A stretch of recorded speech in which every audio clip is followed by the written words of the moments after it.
Mars! Uy, Mars! Nandito ka pala. May chika ako.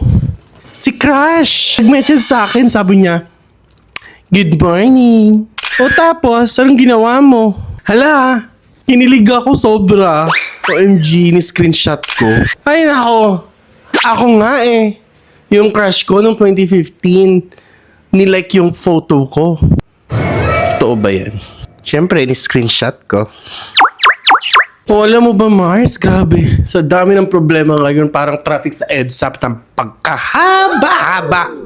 Ay nako, walang kasing bigat, walang kasing haba ng utang ko kay Maring Tiring.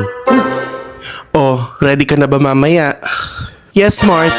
Okay na, kanina pa. Nakapag-prepare na rin ako ng mga dadalhin natin. Pero Mars, gutom ako. Libre mo naman ako. Ay Mars, wait lang. Pag-iisipan ko muna. See ya, bye-bye.